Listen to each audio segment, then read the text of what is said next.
मी RTM कॉलेजमध्ये M A करायसाठी बोलायसाठी आलो का? नाही, कारण आरटीएम मध्ये एम ए होते आणि अजिम प्रेमजी युनिव्हर्सिटीमध्ये एम ए होते.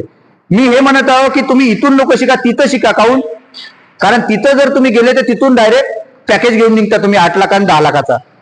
म्हणजे ते वाट पाहत असतात की एपीयूचा पोरगा कोणता आहे, हे डायरेक्ट उचलतात. कुठं शिकला रे बापू?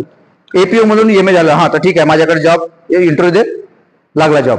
पण आरटीएम मधून शिकलो म्हणल्यावर काय म्हणाल तुम्ही? हा लई कचरा आहे म्हणा तिकडं, पराठीचे तिकडं, आहे का नाही? म्हणतात की नाही? कोणी देईल का जॉब? कारण क्वालिटी आहे का? नाही. क्वालिटी एज्युकेशन कुठं राहील? त्या इन्स्टिट्यूट मध्ये राहील. जर तुम्ही म्हणता ब्रँड, तुम्ही सांगता स्वतःहून EMI चा नको घेऊ, बरोबर आहे, ओप्पोचा घे, ओप्पोचा नको घेऊ, पोकोचा घे, सांगता का नाही? काहून? कशामुळे सांगता? हे क्वालिटीमुळे सांगता की नाही? तसं शिक्षणातही क्वालिटी आहे आणि तेच सांगण्यासाठी आलो तुम्हाला.